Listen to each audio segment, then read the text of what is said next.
What is up YouTube, and welcome back to another Chaos Zero Nightmare video, and today I'll be sharing with you guys some tips to help you progress your account as efficiently as possible.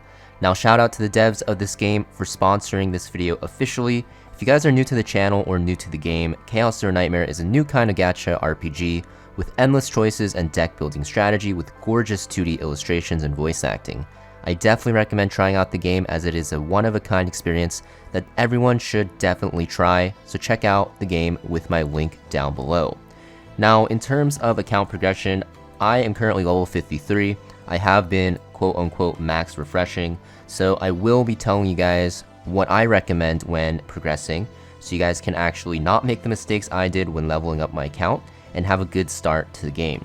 So the first thing I want to recommend is if you're new to the game, with gacha games, there usually is an option to recharge your energy with crystals.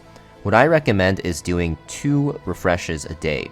Now, if you are a light spender or you want to progress quickly, you can do more. But in this game, I found that just progressing your characters, leveling them up, is very important in the early game. So you definitely want to make sure you're doing 2 refreshes. The game is very generous with crystals through events, so you will be able to actually keep a surplus of crystals regardless of doing this and have enough to summon. So I definitely recommend doing 2 refreshes of energy a day. You can do more if you want, or if you don't have enough time in your day to actually play a lot, you don't have to do it at all. But if you want to progress efficiently, I would recommend 2 refreshes. Now with the refreshes, you're going to want to build up your characters by farming materials. The characters that you want to actually build up, so in this game there are teams of 3. So I recommend running a DPS, a healer, and a shielder or a support. So your DPS can be whatever 5-star DPS you have. If you pull for Yuki on the banner, she's a perfect candidate. You can also run something like a barrel if you're looking for a more free-to-play option. She's a very powerful 4-star DPS. But you can run any 5-star DPS that you have. Renoa, Hugo, Rin, Kayron, Meilin, whatever you have, it's all going to be good. Now, the healer spot, which should be your second spot, I recommend just running Mika. This is the best healer in the game by far in like every area of content. So if you have Mika, you might as well use her, right? And you're gonna have her because she's free to play. She starts on your account. She is going to be insane at sustaining your team and giving you enough action points to take as many turns as you can. Now for the third slot, this is the most flexible slot. You can run a ton of different things. You can run a shielder like Kalipe here, who has amazing shielding capabilities, or you can run like a sub DPS like Veronica, or you can even run something that can help you draw cards faster, like Nia, right, because of her cards that allow you to draw. So it's a very flexible spot. This spot you can actually test out a lot of characters and find what you want to use. If I could give you guys a template team comp, I would run something like Beryl as my DPS, Mika as my support or my healer, and then for the last flexible support slot, I would run something like a Nia or even something like a Cassius who can really help draw. Or if you find that you're struggling in surviving, something like a Maribel or even Owen can give you some shielding. So that is what I recommend with your characters. Now, in terms of the resources that you farm, you want to make sure you don't spread it too thin. So because you only are running a team of 3, and eventually the area of content that you do later on, known as Basin of Hyperspace, this is going to be a area of content where you actually need 2 teams. You only really need to build up 2 teams of 3. So what that means is 6 characters, 2 DPSs, 2 healers, and 2 supports, right? That is generally what you want to do. You could see from my DPSs that I have for my Basin team, I have Yuki and Hugo, which are 2 DPS. I have Mika and Nia, which are my healers, and my support sub DPS is filled in by Veronica and Tressa. So you can kind of see that I do have that setup, that layout. So you want to make sure you don't spread your resources too thin, because upgrading characters in this game does go up quite a bit as you get higher and higher. So if you do actually spread your resources out and do what I did, which is build a ton of characters, you will find that you stunt your progression. Still doable if you want to test out a lot of characters, but if you want to progress very quickly, I recommend just focusing on your main team and then start building up your second team at a decent pace after that, just to make sure you have another one for Basin. So that is what I recommend for resources. Let's talk about memory fragments. So memory fragments, basically it's your gear in this game.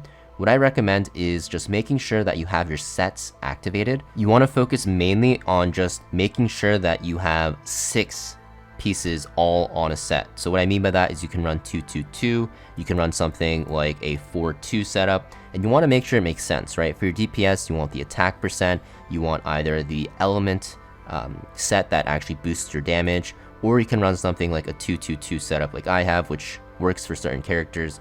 But you just want to make sure you're running sets, and if you don't know what to run, in the early game, the best thing to actually run is going to be something like this, right? Where you run HP defense, and the last set can be attack percent, or it can be the scarab set, because you're just looking for stats in the early game. You don't have to go for crazy late game gear setups.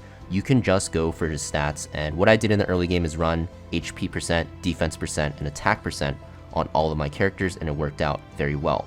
You don't really need to worry about the sub stats. Even in the late game, I don't really care too much about the sub stats at all. You can see that this piece I'm using on my late game character Hugo, the sub stats aren't that great.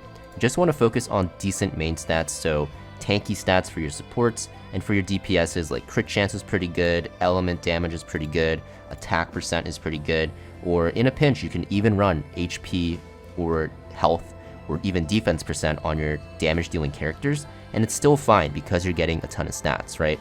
You just want stats that are relevant. They don't have to be the best, and just having good main stats on good sets will carry you throughout the early game. I also recommend not upgrading your pieces to +5 unless you know that you'll use them into the late game, because once you actually get your pieces to +3, afterwards it'll start costing these cores of memories. These are not the rarest materials, but they are kind of time gated, so you want to make sure you don't actually waste these. So just getting your pieces to +3, because getting them to +3 only costs the particles of memory, which are very easy to get, will be good enough. And after that, once you get decent pieces, you can then start upgrading your late game pieces to +5. You can see my Nia, for example, is on a full +3 setup, and I used her in my, if you saw my Basin team, my late game team, and I have +3, +3, +3, even a +0 piece, right? Because, you know, I just need to get that set activated. So definitely want to make sure you don't waste your materials and just upgrade random pieces. You want to make sure that you are saving a bit for the better pieces that you get later on once you start farming higher difficulties.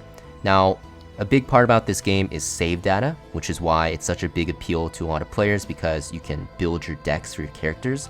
So what I recommend, and save data you will farm through an area of content known as Chaos, if I can actually find it here. So here it is. Chaos is basically that roguelike mode that everyone loves to play, and it's like endless with possibilities and stuff like that. But when you're going through and building your save data in whatever world you decide to go in, you want to make sure that you're only focusing on one character deck. Now, of course, you will be building multiple characters during your run to complete the run, but by having that notion, that, you know, thought that you're only going to build one character for that run, focusing on one character will allow you to focus all of the epiphany resources, the card upgrades onto that one character to make the best deck possible. So you definitely want to make sure that you are hyper focusing on one character while still building the other two for the run, just so you can clear it, so that you can build the best decks possible, because once you finish that run, that deck will save, right? And then you can start building, you know, the god tier decks for all of your characters one by one, and it'll make it so that you have the strongest setup possible. Now, the last tip I want to give you guys is build what you want, have fun, play the units and team compositions that you want to play. Tier lists are all opinions, and every single unit in this game is viable with the right deck and the right setup. Some will have an easier time to play, but in the end, everything can be cleared with every character. You know, there's a lot of videos, a lot of other content creators that have cleared everything with every single character in the game. So you can always just look up, you know, other people using the character that you want. But yeah, that is pretty much it for today's video. Hopefully these tips helped you guys out. Like I said, if you're new to the game or new to the channel, make sure you guys check out my link down below to get started in Chaos Zero Nightmare. Super fun, endless gacha RPG game with a ton of roguelike mechanics that makes it very, very, very fun to play, and definitely an experience that I recommend checking out. And also shout out to the devs once again for officially sponsoring this video, and I will see you guys next video. Peace.